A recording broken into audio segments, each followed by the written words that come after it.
pour démarrer cette présentation ce soir. Et donc, pour que Maxence, tu puisses commencer à nous présenter, mais avec Yves, bien entendu, en tout cas, les descriptions et les présentations des coopératives de Normandie. Merci Laure pour cette introduction. Et donc effectivement, je suis Maxence Meuse, directeur des coopératives normandes pour le compte de la Ceinture Verte Group. Et donc je m'occupe de l'animation et du développement de ces coopératives de territoire. Il se trouve que j'ai eu l'occasion de travailler dans le monde agricole depuis maintenant une petite dizaine d'années, de travailler avec différentes collectivités pour aider à structurer et à développer les filières en circuit court. Et je suis ravi de le faire aujourd'hui pour le territoire normand, d'ailleurs, où j'ai commencé, puisque c'était premières expériences avec la ville, notamment d'Évreux dans l'Eure. On a actuellement 3 coopératives qui sont créées ou en cours de création sur le territoire normand. On a celle du Havre-Seine, on a celle de Rouen et on a celle de Caen. Ces 3 coopératives ont pour but, je ne sais pas si je peux passer à la slide d'après. Merci. Ces 3 coopératives ont pour but de relocaliser de la production autour de ces métropoles, notamment parce que le constat est fait, notamment à l'échelle nationale, qu'il y a un manque important de production, notamment maraîchère, autour des grandes villes pour avoir une consommation après en circuit court. Le constat est à peu près le même sur la région normande, et c'est pour ça que ces coopératives ont été portées et initiées à la base par des volontés politiques de ces métropoles que de structurer la filière amont de manière à pouvoir, dans un second temps, approvisionner les villes en légumes frais. Je vois la slide d'après, voilà, merci.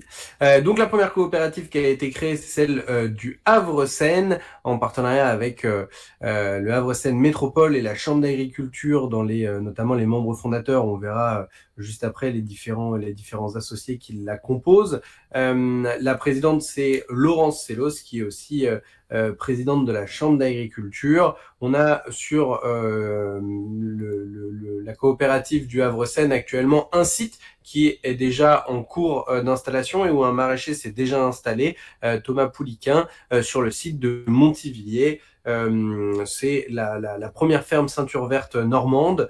C'est un site sur lequel il y a potentiellement 3 maraîchers qui seront installés. Alors, c'est potentiellement, puisque actuellement, le premier maraîcher à s'être installé prend l'équivalent de presque 2 fermes, puisqu'il loue une première exploitation et une partie de la seconde. Et donc, actuellement, on cherche à remplir uniquement la 3e ferme qui est disponible sur ce site. Alors, les différents associés, on retrouve du coup le Havre-Seine Métropole qui était notamment à l'initiative de la création de la coopérative avec la Ceinture Verte, puis avec la Chambre d'agriculture. Thomas Pouliquin, le maraîcher qui est effectivement installé. La ville de Montivilliers, la commune sur laquelle on a installé et aménagé le premier site. Rhizome, qui est spécialisé dans les espaces tests. Naturapole, hein, qui est un regroupement de différents lycées agricoles et aussi de BPREA, Serre France, les jeunes agriculteurs, et après on a différents investisseurs privés, le Crédit Mutuel et le Crédit Agricole. Et là, on arrive à la SIC de Rouen. Et donc, Yves, je te laisse faire la petite présentation et puis expliquer aussi pourquoi vous vous êtes initié, enfin, vous avez initié, vous êtes engagé dans ce projet avec la Ceinture Verte. Oui, bonjour. Donc oui, je suis élu de la métropole de Rouen, Normandie, donc en charge de l'alimentation et des circuits courts et du pilotage du PAT, du projet alimentaire territorial. Et c'est dans ce cadre-là que nous avons réfléchi, bon, dès le début du mandat en 2020, à savoir comment on pouvait faire pour développer la production vivrière autour de notre ville de Rouen et autour des villes qui sont associées à la métropole. Et bon, donc ça fait partie des différentes actions. On en mène d'autres, en particulier à destination de la restauration scolaire. Mais, je ne vais pas vous détailler tout le PAT parce que c'est très long. Mais donc, dans les actions, de développer une ceinture maraîchère, parce que dans le programme municipal, c'était comme ça qu'on l'avait appelé. Bon, il se trouve qu'on est tombé sur la ceinture verte qui s'appelait presque pareil que dans notre programme. Donc c'est peut-être un peu pour ça que je me suis tourné vers la ceinture verte, vers ce nom-là, pour développer autour de Rouen un réseau de fermes maraîchères dont on a bien besoin. Alors, juste pour la petite histoire, parce que quand on est un élu, des fois, on a aussi une vie à côté, surtout quand on a un certain âge. Et donc, je termine, moi, une carrière d'agriculteur bio avec une grosse partie en vente directe de maraîchage. Donc voilà, je ne vais pas en dire plus, parce que je pense que Maxence, tu vas pouvoir compléter ce que je n'aurais pas dit. Merci Yves pour ta participation. Alors effectivement, on est aux côtés de Rouen pour vous aider dans votre projet alimentaire territorial. Et nous, dans les associés, on retrouve bien sûr en membre fondateur la métropole de Rouen-Normandie, la Ceinture Verte Group, la Chambre d'agriculture de Seine-Maritime. On retrouve aussi la mairie de Roncherolles-sur-le-Vivier, puisque le premier site qui va être aménagé et installé sera sur la commune de Roncherolles-sur-le-Vivier. On en parlera juste après. On retrouve aussi Rhizome, qui est spécialisé dans les espaces tests. Encore une fois, Naturapole, le CIVAM, le réseau des AMAP au Normand, Serre France, et puis quelques investisseurs solidaires. Et enfin, la troisième coopérative et la dernière créée sur le territoire normand, c'est celle de Caen Calvados. Donc, c'est aussi une initiative qui a été prise par la communauté urbaine de Caen et notamment par Hélène Burga, qui est présidente aussi de la Ceinture Verte Caen Calvados. Et cette rencontre avec Hélène Burga s'est fait dans un de nos sites du sud de la France, puisque c'était pendant un de ses déplacements qu'elle a pu découvrir le programme de la Ceinture Verte, qu'elle a été notamment aussi convaincue par la proposition qui était faite et par l'accompagnement proposé aux collectivités pour installer sur leur territoire de nouveaux producteurs. On retrouve différents associés aussi, donc Caen la Mer, communauté urbaine de la ville de Caen, du coup Ceinture Verte Group toujours, futur maraîcher à venir. On retrouve aussi Caen Normandie et le département du Calvados qui s'est joint à cette initiative parce qu'il avait une disponibilité foncière et un terrain intéressant, notamment la dernière exploitation maraîchère de la ville de Caen est située sur ce terrain qui appartient au département. Donc ça a une signification toute particulière que réussir à réinstaller des maraîchers dessus et à conserver cette dernière exploitation au sein de la ville de Caen. On retrouve toujours Rhizome qui s'occupe des espaces tests, l'association Vent d'Ouest qui est une association de quartier, Normandie Aménagement, donc un aménageur de la ville de Caen, le groupe Jean, un autre aménageur de la ville de Caen, et Biocop, et là en l'occurrence c'est le Biocop de la ville de Caen. Très bien, merci Maxence. On termine juste cette première partie sur la présentation des trois coopératives. Donc, je vous propose de poser les questions si vous en avez, soit dans le chat sur le côté, soit en main libre puisque nous ne sommes pas très nombreux ce soir. Donc n'hésitez pas, sinon nous allons enchaîner. Pas de questions pour l'instant sur les coopératives, sur ces trois coopératives de territoire. Je vous propose qu'on enchaîne là-dessus. Moi j'ai oublié de me présenter aussi tout à l'heure. C'est vrai qu'à force, dans ce tour de France des webinaires Ceinture Verte tous les mardis soirs, en fait, je reviens vers vous. Donc moi je suis Laura Stegnou et je suis en charge de l'accueil des porteurs de projets dans les coopératives Ceinture Verte en France. Et donc j'accompagne les porteurs de projets dans cette projection d'installation sur une des fermes des coopératives. Et donc la porte d'entrée pour ceux qui envisagent de s'installer maraîchers dans ce réseau. Pour pouvoir continuer et passer la parole ensuite à Mathieu, ce que je vous propose c'est de revenir rapidement pour que ce soit bien au clair pour tout le monde, parce que ce qu'est la proposition des coopératives Ceinture Verte de Normandie pour un porteur de projet, une porteuse de projet qui envisage de s'installer sur ce territoire, dans ces coopératives de territoire. Donc aujourd'hui, ce qui est proposé, c'est des conditions favorables pour démarrer, c'est-à-dire la coopérative porte l'aménagement d'une ferme qui permettra de démarrer une activité rapidement en maraîchage biodiversifié, mais avec des possibilités d'ateliers complémentaires également. La force de ce dispositif, c'est l'accompagnement, le suivi technique qui est mené aujourd'hui avec un tuteur expérimenté du territoire, un responsable maraîchage Ceinture Verte qui est Mathieu, qui vous en parlera plus en détail après, et bien entendu en partenariat avec l'ensemble des structures de développement agricole du territoire de Normandie. Voilà, donc c'est bien un triptyque qui permet d'accompagner au mieux le démarrage d'activité des maraîchères et des maraîchers du réseau. Lorsque je m'installe sur une des fermes Ceinture Verte, je n'ai à investir que, j'ai envie de dire, dans le matériel de production et de commercialisation avec les moyens que je souhaite, c'est-à-dire je peux mobiliser de la DGA, du prêt d'honneur ou autre. Il n'y a pas d'obligation à suivre, mais en tout cas, ça reste à votre charge lors de l'installation, ce qui limite aussi l'investissement et l'endettement des porteurs et porteuses de projets. Il y a une autonomie aussi qui est garantie, c'est-à-dire qu'il y a un libre choix des statuts juridiques, fiscaux, juridiques, fiscal et social. Au niveau social, en tout cas, ce qui est attendu, c'est le statut de chef d'exploitation, donc ça c'est important de le préciser. Mais bien entendu, dans le choix de l'organisation de la production et de la commercialisation, les maraîchers et les maraîchères sont indépendants là-dessus.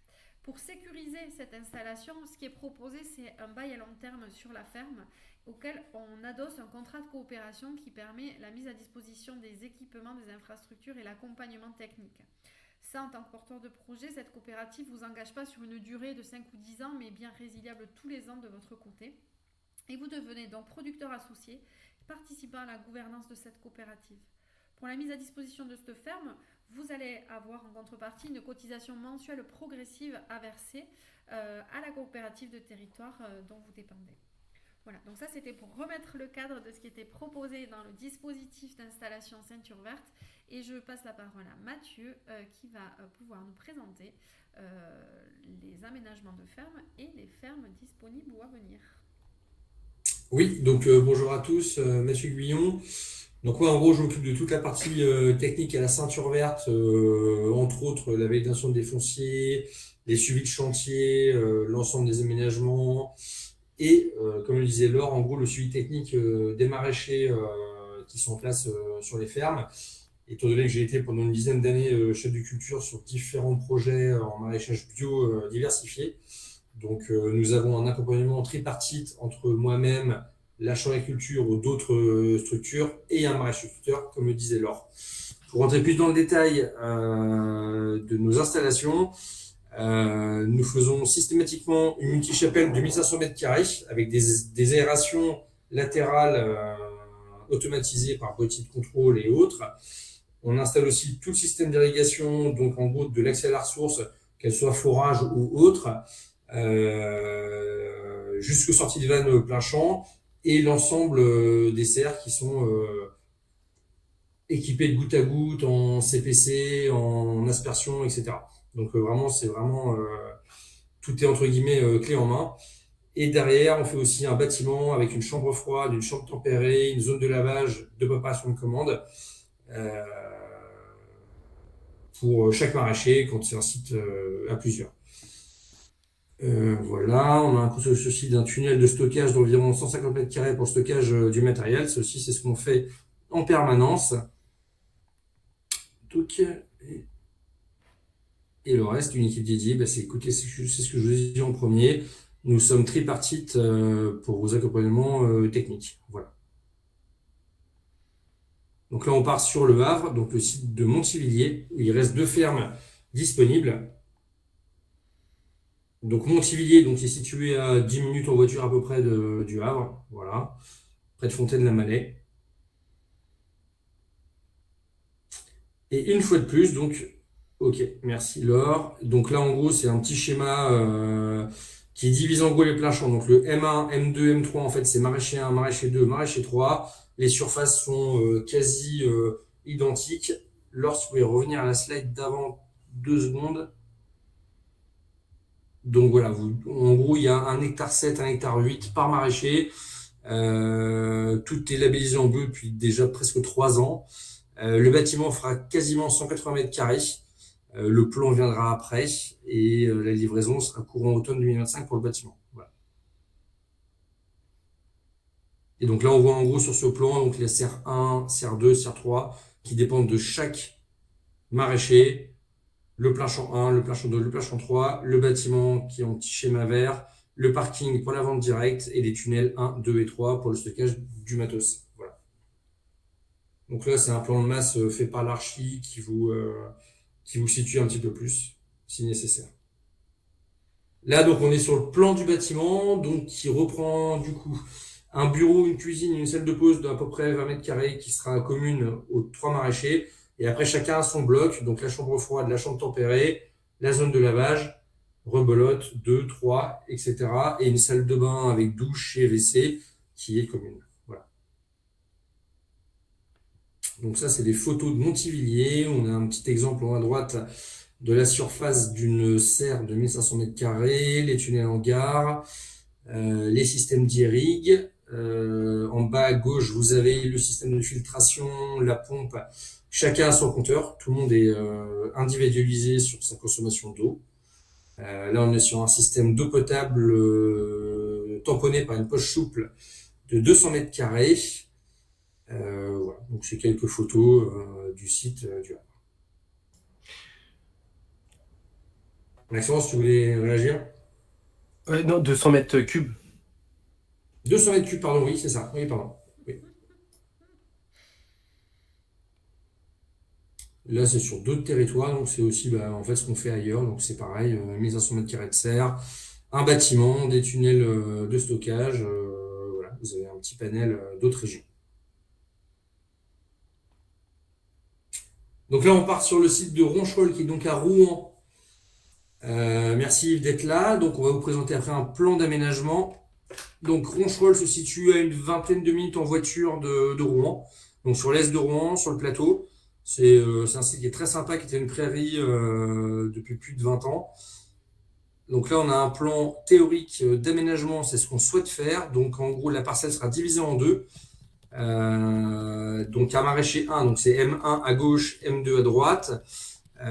Au sud, toutes les infrastructures. Donc c'est un peu petit, mais en gros, au sud, vous voyez en fait sur le petit carré du sud, les tunnels en gare, le chemin, le petit bâtiment, une poche tampon qui sera faite par un forage d'irrigation. Les 2 serres que vous voyez, et après, écoutez, tous les chemins de tracteurs et autres, et les systèmes d'irrig à gauche en bleu et à droite en vert, en fonction du maraîcher 1 ou 2. Voilà. Alors, il y a une petite particularité sur le site de Roncherolles, puisqu'il va être installé en collaboration avec Rhizome. Peut-être que Yves, tu veux nous dire un mot sur cette volonté que vous avez eue? Oui, alors, et sur Rouen, nous ne disposons pas d'espace test, contrairement au Havre et à d'autres implantations.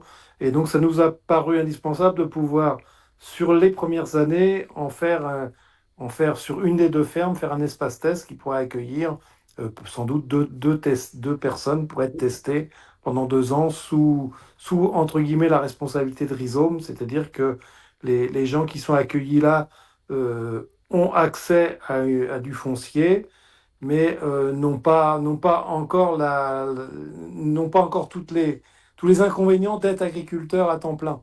Donc en fait, ils bénéficient un peu d'une protection à la fois juridique et sociale dans une formation qui peut durer 1 an, 2 ans ou 3 ans. Donc c'était une volonté forte, nous, de la métropole, d'avoir un espace qui puisse servir à la formation de gens qui se dessinent plus tard à reprendre sans doute des fermes ceinture verte, pourquoi pas. Exactement. Merci Yves. Donc sur le site de Roncherolles, on part en fait donc sur 2 fermes indépendantes, dont une, comme le disait Yves, qui sera pour un espace test avec 2 testeurs, une ferme classique ceinture verte, donc le même dispositif, une petite chapelle de 1500 mètres carrés, un tunnel en gare de stockage de 150 mètres carrés. On serait sur un forage qui sera sur la nappe du coup, sur la petite parcelle qu'on a vue là-bas, enfin avant au sud. tamponné encore par une poche souple parce qu'on n'aura pas forcément le débit nécessaire en instantané. Chaque maraîcher aurait à peu près 2 hectares de plein champ. On est en conversion bio depuis mars 2024. Et le bâtiment, du coup, serait identique à celui de Montivilliers, mais du coup pour 2 fermes, donc il ferait à peu près 133 à 140 mètres carrés. Voilà. Toujours avec une chambre froide, une chambre tempérée, lavage, conditionnement et salle de pause commune. Voilà. Donc alors là, on part sur l'Anoé qui est située à Caen, donc qui est la dernière ferme maraîchère de Caen, qui est juste à côté du Zénith. Attendez, hop. Donc, voilà, donc là on est sur le plan, voilà. Et donc nous avons, en fait, donc c'est une ferme qui a été en maraîchage conventionnel diversifié pendant plus de 40 ans par 2 exploitants qui viennent de prendre la retraite. Donc là vous avez un petit schéma où on divise en fait encore entre 2 maraîchers, le système d'irrig et autres. Donc une parcelle à l'ouest, une autre parcelle à l'est. Et on situerait les serres du coup sur la parcelle qui est en prairie, qui est sur votre gauche à l'ouest, avec toute l'infrastructure, le bâtiment, les tunnels en gare et les 2 serres en 50 x 30. Et donc qui est la dernière ferme maraîchère de Caen-la-Ville. Voilà.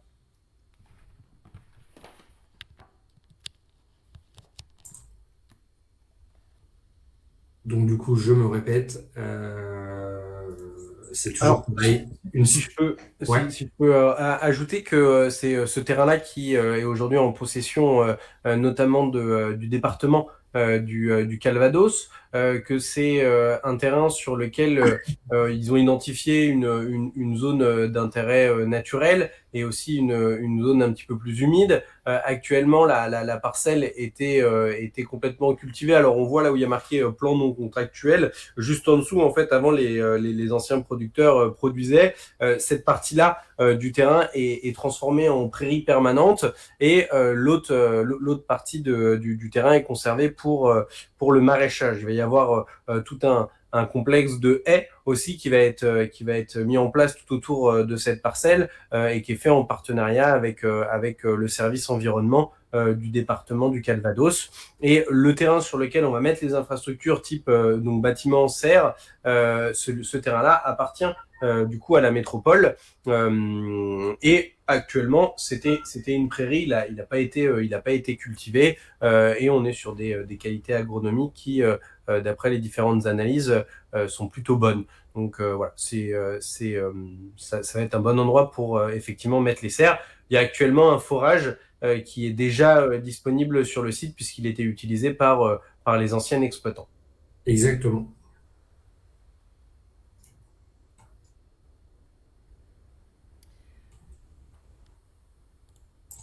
Donc là, on a basculé des fermes disponibles sur les 3 coopératives. Est-ce que, Maxence, tu peux nous dire juste 2 mots avant de pouvoir ouvrir un petit peu la foire aux questions, mais d'autres pistes, sur les autres pistes foncières en cours d'étude, c'est-à-dire que là, on parle de choses qui sont plutôt engagées et acquises, mais que ça ne veut pas dire qu'il n'y a pas d'autres sites en prospection et à l'étude, et donc sans dévoiler, bien sûr, ou en tout cas en dévoilant ce que tu peux dire, mais est-ce qu'on peut en savoir un peu plus sur ce qui va se passer en Normandie ? Oui, effectivement. Là, on vous parle des sites où les projets sont déjà bien avancés, qui ont été identifiés par les différents associés comme étant des sites intéressants sur lesquels on pourrait installer ou qu'on a installé les premiers aménagements de chaque coopérative. Pour ce qui est de la Seine-Maritime et du côté du Havre, il y a effectivement une autre piste aujourd'hui qui est étudiée. Alors ça reste à l'étude, donc il n'y a pas de confirmation, mais du côté de Gonfreville, où on a en tout cas une volonté politique forte de pouvoir voir l'installation de futurs maraîchers sur la commune. Alors, il y a un certain nombre de choses qui restent à explorer. Hein. Je ne dis pas que ça sera le prochain site à 100%, loin de là, mais en tout cas, il y a un potentiel. À noter qu'on attend d'avoir rempli déjà le site de Montivilliers avant de se pencher sur d'autres pistes de développement. Du côté de Rouen, on a aussi d'autres sites qui ont été effectivement identifiés.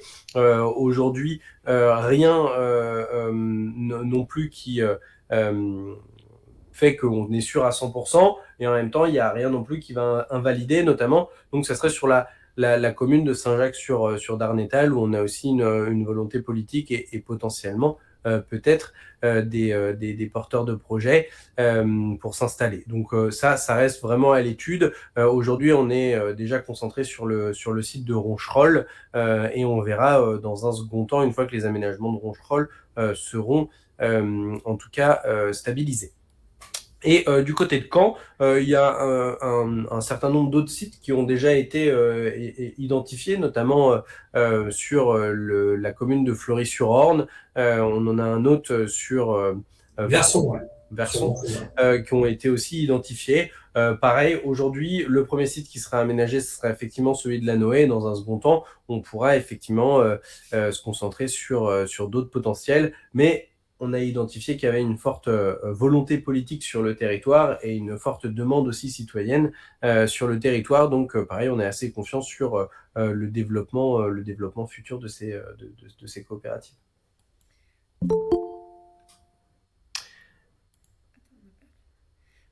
Du coup, très bien. Merci pour ces compléments. Est-ce que sur les fermes qui ont été présentées, donc si je remonte rapidement entre les fermes de Montivilliers, dont Mathieu vous a parlé, qui sont disponibles, donc je repasse rapidement pour le mettre en tête. Ensuite, entre le site de Roncherolles, qui est pour l'instant en cours et donc où ne sont pas sorties de terre encore les infrastructures, et ainsi que sur le site de Lannoy, où les plans d'aménagement sont arrêtés, mais les travaux n'ont pas encore débuté. Donc on est sur des installations plutôt pour l'année prochaine, fin d'année prochaine.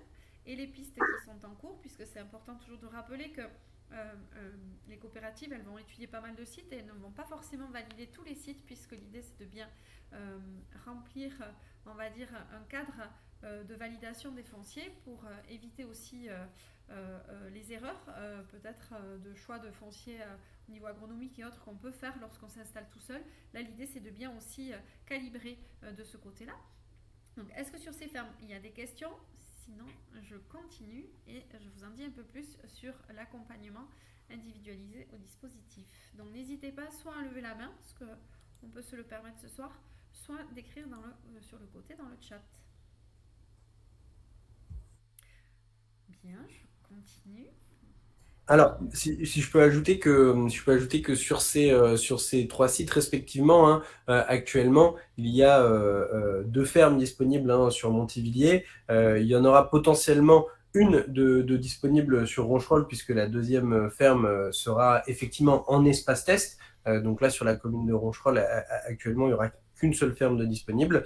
Et sur le site de Lannoy à Caen, il y aura potentiellement, pareil, 2 fermes de disponibles. Voilà, je voulais bien réappuyer sur ces différents points, sachant qu'aujourd'hui, à Montivilliers, donc le site du Havre, on favorise l'installation que d'un seul maraîcher, puisque le maraîcher actuellement installé occupe pratiquement déjà 2 fermes avec son exploitation.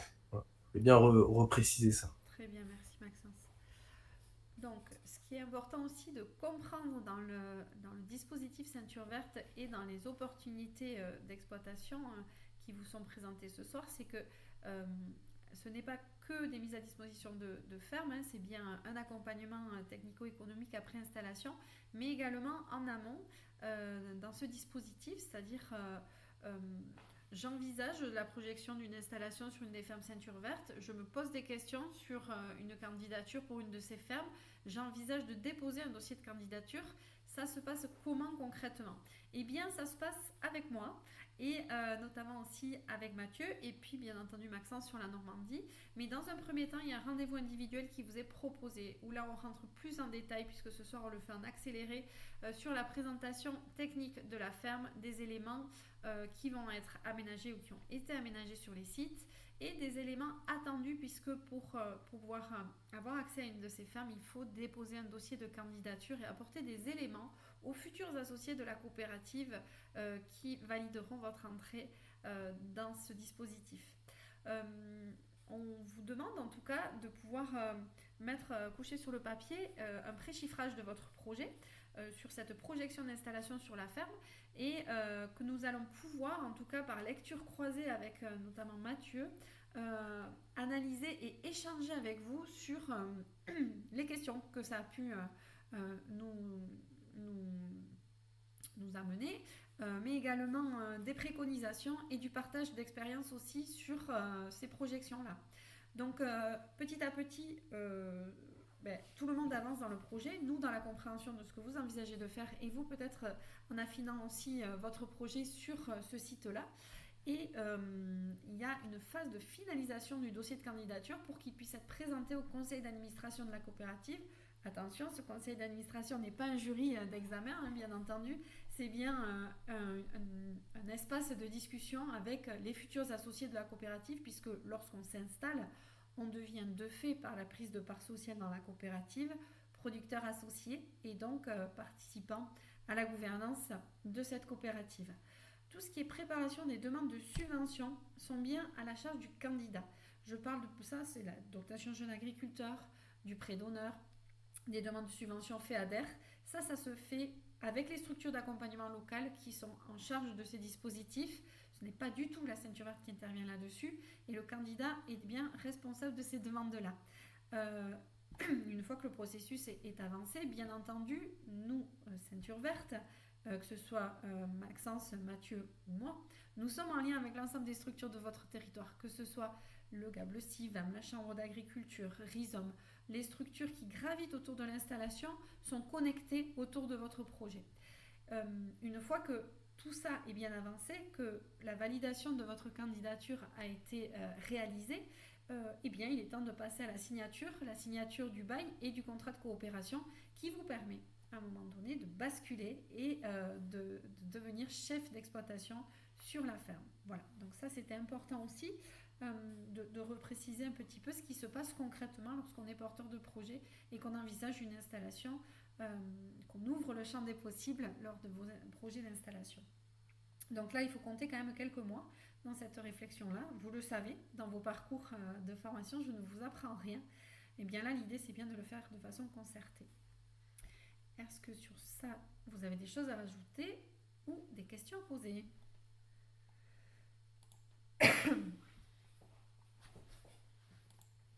Là-dessus, non, pas de questions. Est-ce que Maxence, tu veux rajouter quelque chose ou Mathieu? Est-ce que Yves, vous voulez rajouter quelque chose? Non, c'est tout bon pour moi. Idem. De mon côté aussi, s'il y a des questions sur l'aspect technique, n'hésitez pas.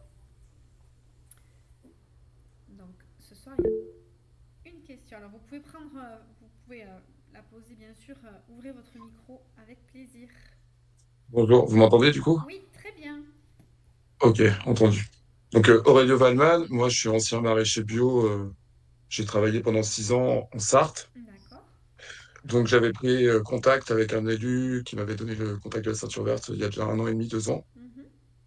Donc j'étais en réflexion à l'époque pour me réinstaller, mais bon, c'était en questionnement. Moi, ce qui m'intéresse beaucoup dans le maraîchage et ce qui m'avait amené à cette activité, c'était la recherche agronomique.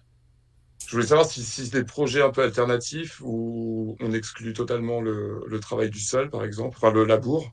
Est-ce que c'est des choses qui vous intéressent ou pas? Parce que moi, je pars vraiment sur des choses comme ça. En fait, ce qui m'intéresse, c'est de montrer qu'on peut avoir de la viabilité économique, vivre du maraîchage en développant des techniques culturelles vraiment alternatives. Et sachant que bon, moi, j'ai fait du maraîchage pendant des années, donc je connais très bien ce milieu. Mais voilà, est-ce que ça, c'est des projets qui vous intéressent ou pas? Enfin, enfin, est-ce que Oui, vous voyez ce que je veux dire? moi je vois tout à fait. Écoutez, je vais commencer par te répondre. Nous, on n'a pas forcément de regard sur les méthodes culturelles qui sont mises en place par les différents porteurs de projets. Alors, est-ce que c'est un projet qui nous intéresse plus qu'un autre? Je dirais que c'est pas comme ça réellement qu'on qualifie, en tout cas, les différents profils des candidats. Nous, on va avoir un regard bienveillant sur les méthodes culturelles qui sont mises en place. Derrière, il y aura un accompagnement technique qui sera proposé. Donc, forcément, Mathieu essaiera d'aider les différents porteurs de projets à améliorer leur capacité de production et leur méthode, en appui, comme il l'expliquait aussi notamment avec la Chambre d'agriculture. Nous, pour qualifier ou non les dossiers des porteurs de projets, et je parle sous le regard attentif de Laure, mais on regarde essentiellement la viabilité, entre guillemets, économique du projet tel qu'il est présenté. C'est-à-dire que nous, on se doit de présenter aux différents associés des profils de producteurs qui vont être pérennes. Parce que c'est vraiment l'engagement que nous, on prend auprès des producteurs, que de vous aider en vous installant à pérenniser votre activité. Après, les méthodes culturelles qui sont utilisées, pour le coup, elles peuvent venir valoriser effectivement un profil par rapport à un autre, effectivement, mais hormis ça, on n'a pas forcément de regard directement dessus. Donc si derrière tu démontres que effectivement ton plan de financement tient la route et que tu vas réussir à tenir le rythme de travail derrière pour pérenniser ton activité, et ce sans utiliser de labour profond ou autre, à la limite, pourquoi pas, nous c'est pas Oui, non, en fait, voilà, c'est ça. On n'est pas du tout fermé à toute pratique culturelle. En fait, tu fais comme tu as envie. Voilà. Après, nous, on est là aussi pour donner des bons conseils et autres et Ouais, t'aider dans le développement c'est ça. de ta production. En fait, Et c'est ça. Mathieu Guillon, est-ce que je suis arrivé un peu en retard à la réunion parce que Pas de je bossais problème. aujourd'hui. Du coup, tu fais partie du GAB, non? Ou tu... Non, alors moi, je fais pas partie du GAB. Moi, j'ai été chef de culture pendant une dizaine d'années en bio. Alors moi, j'ai fait la Belgique, la Bretagne, la région nantaise, l'Île-de-France. Et après, je me suis installé sur Rouen, sur une parcelle de 7 hectares. Donc, ça remonte maintenant à peu près 3 ans. Je suis souvent parti de parcelles vierges. Alors moi, j'étais pas du Ok, tout en mon travail de sol, mais voilà. Après, je suis ouvert à tout. J'étais toujours en bio. J'avais différentes pratiques sur mes différents sites, mais on n'est pas du tout, en tout cas, à la ceinture verte, fermé sur quelle que soit comme pratique. On est juste là pour donner des conseils autres. Voilà, ok, ok. voilà. Moi, je travaille déjà, enfin, je passe beaucoup de temps à Fleury-sur-Orne parce qu'il y a une association qui s'appelle Permaculture et Partage. Ok. Donc, le maire a octroyé 5000 mètres carrés là, aux habitants. Donc, on développe pas mal de choses déjà là-bas, mais c'est à petite échelle et c'est gentiment, voilà, c'est entre les habitants de la ville. Mais moi, j'ai eu des événements dans ma vie qui ont fait que j'étais obligé d'arrêter le maraîchage. Mais c'est vraiment quelque chose qui me tient à cœur. Et quand on arrête, ça manque. Mais voilà, moi, je pense que le climat évolue, l'agriculture va devoir évoluer dans les prochaines années. Moi, ce qui m'intéresse, c'est surtout ça, en fait, c'est de comment on développe des choses nouvelles.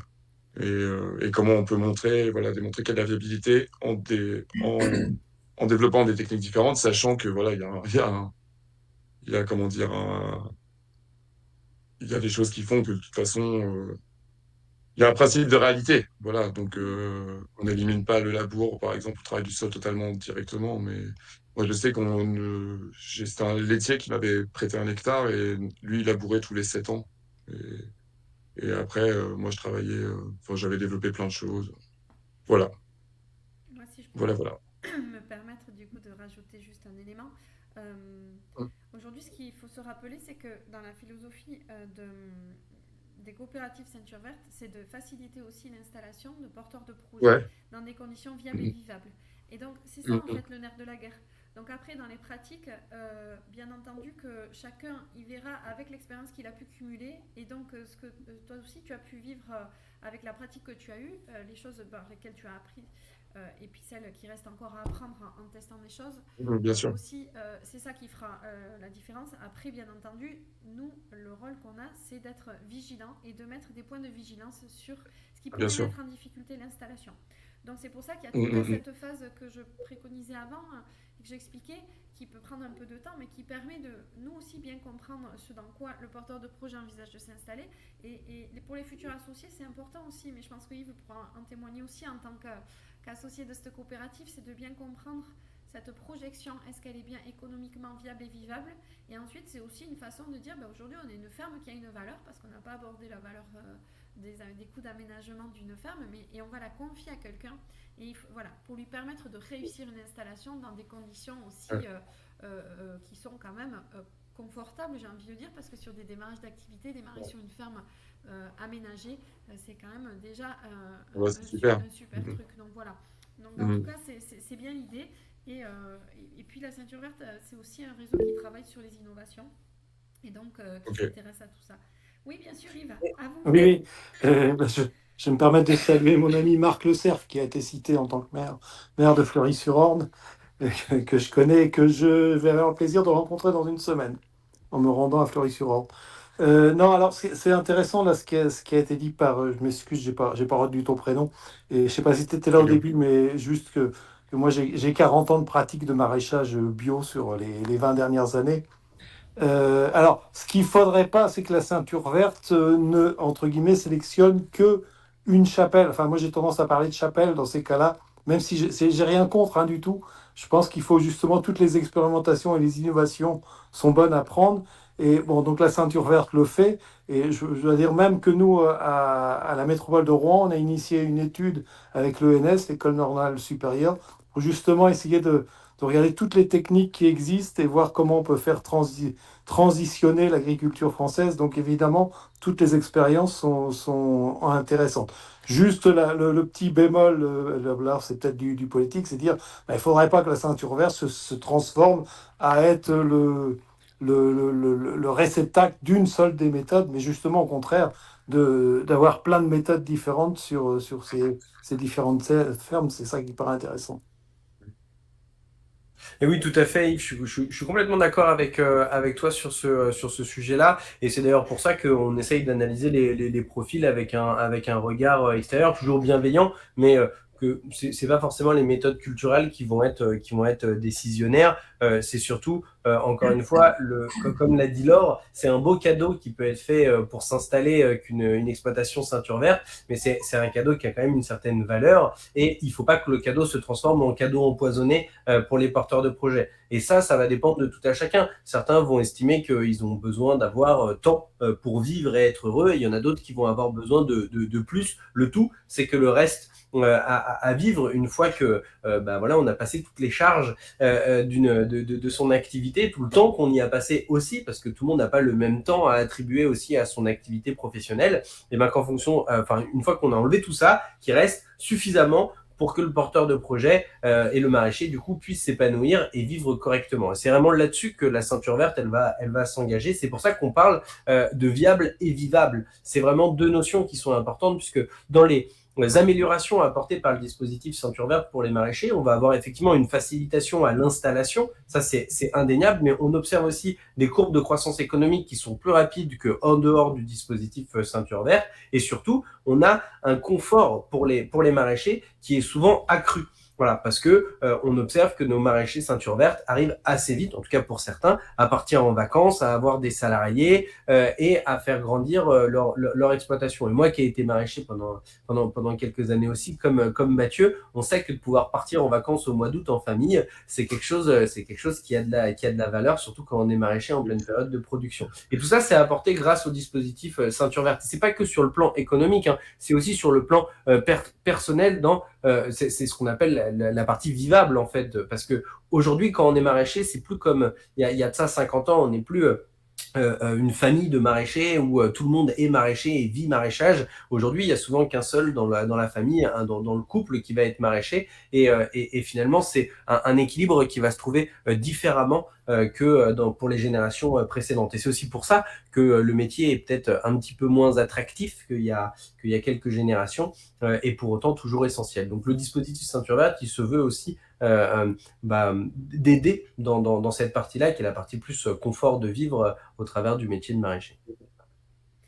Donc, ce que je vais juste rajouter pour clôturer et pour aussi rassurer Yves, mais c'est que aujourd'hui, dans le réseau Ceinture Verte Nationale, avec l'ensemble des maraîchers, la vingtaine de maraîchers et maraîchères installés, on retrouve tout type de production et de méthodes de production mécanisée, peu mécanisée, très mécanisée, avec beaucoup de main-d'œuvre, avec peu de main-d'œuvre. Donc il n'y a pas, voilà, moi je suis assez d'accord, il n'y a pas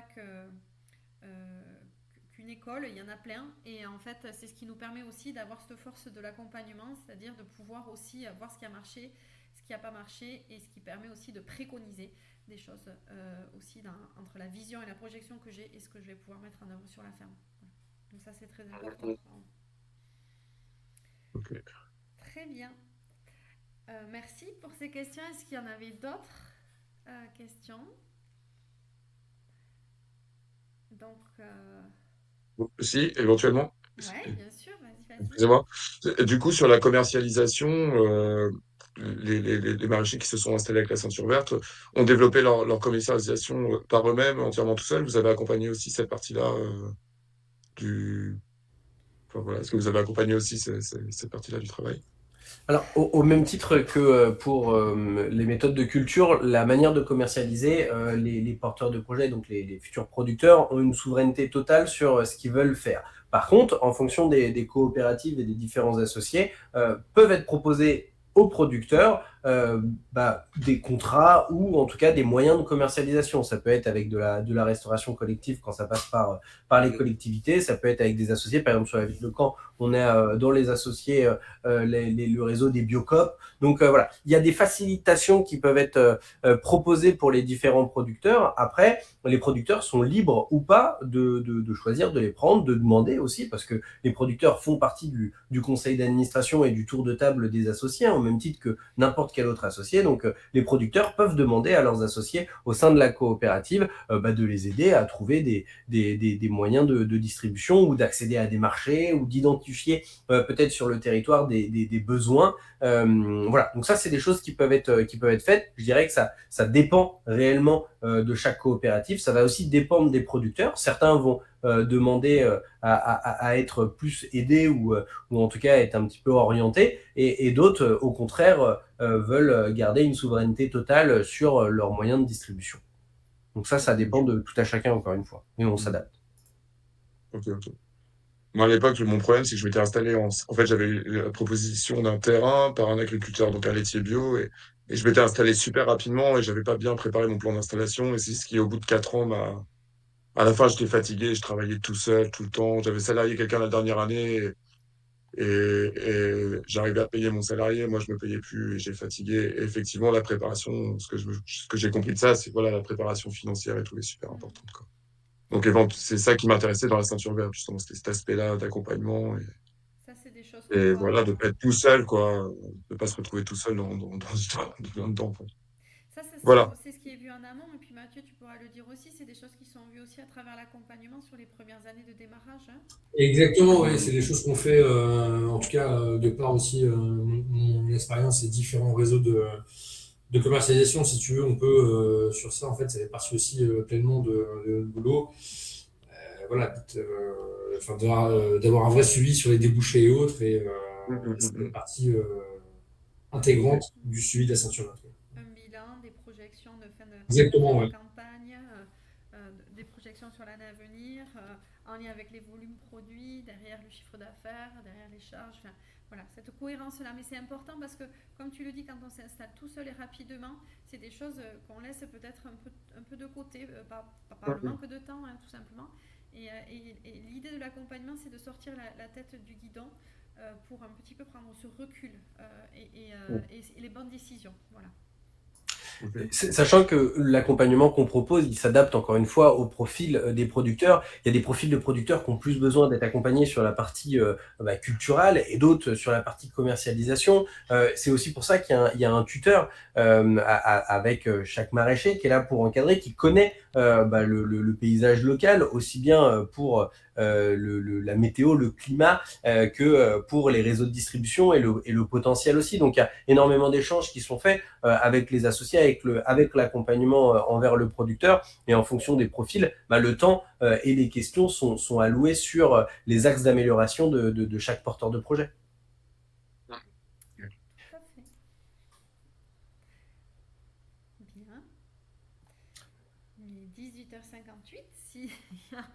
On s'était donné jusqu'à 19h pour ce webinaire en tout cas. Est-ce qu'il y a une dernière question? Est-ce que quelqu'un a envie de dire un dernier mot? Sinon, je conclurai avec quelques petites infos pour la suite. Et, moi, je vais noter vos adresses mail et puis on peut communiquer avec vous après, comme ça, par mail, Eh bien, éventuellement. exactement. En fait, moi, très rapidement, je vais vous faire suivre par mail le support qui a été présenté ce soir. Ok, génial. Et donc, dedans, on y retrouve nos coordonnées. Et bien entendu, quand on reste à votre entière disposition, donc pour la porte d'entrée, c'est plutôt moi. Et ensuite, moi, je coordonne un peu avec le reste de l'équipe la suite des aventures, mais avec grand plaisir. Voilà. Entendu. Merci. Eh ben, merci à vous et à noter que normalement on a réussi l'enregistrement de ce webinaire, donc il sera aussi transmis et notamment aussi aux inscrits qui malheureusement n'ont pas pu être là ce soir. Tout le monde pourra revisionner ce webinaire. Voilà, donc merci à tous en tout cas pour votre participation. Merci Yves aussi. Merci à tout le monde. Ouais. Merci. Merci. Bonne soirée. Et à très bientôt. Bonne soirée à vous. Au revoir, merci. Merci, au revoir.